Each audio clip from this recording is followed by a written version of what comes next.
সুপ্রিয় দর্শক, আলু নিয়ে অনেক জল্পনা কল্পনা হচ্ছে। সরকার রেট দিয়েছে স্টোর থেকে 22 টাকা, তবে প্রাকৃত কি স্টোর থেকে 22 টাকা ক্রয় বিক্রয় হচ্ছে? আমরা একটু সাক্ষাৎকারে জানি নেই আলু ব্যবসায়ী চাচার কাছ থেকে। চাচা আসসালামু আলাইকুম। চাচা, এটা স্টিক আলু কত টাকা বেচেছেন? আমরা 16 টাকা বিক্রি করতেছি, বা 16 টাকা 80 টাকা পাল্লা, 80 টাকা পাল্লা, 16 টাকা কেজি। 16 টাকা। এই যে সরকারি একটা রেট হয়েছে, এই রেটে কি বাবা এই রেটে যদি আমরা মাল সস্তায় পাই, তা মাল মহঙ্গায় বেচা মুখে মুখ করি যা খাওয়া গিয়ে তো অত দামে খাইবে না।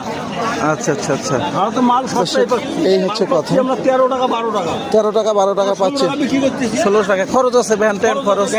দর্শক, এই হচ্ছে আলুর বাজার। অনেক জল্পনা কল্পনা হচ্ছে। আসলে স্টোর থেকে যেটা রেট দিয়েছে সেই রেটে কিন্তু আসলে প্রাকৃতিক কৃষকরাও পাচ্ছে না এবং ব্যবসায়ীরাও পাচ্ছে না। আপনাদের এলাকায় কোন আলু কত টাকা কেজি হচ্ছে অবশ্যই কমেন্ট করে জানাবেন। আজকে হচ্ছে 29শে আগস্ট 2025, রোজ শুক্রবার, নীলফামারী জেলা থেকে।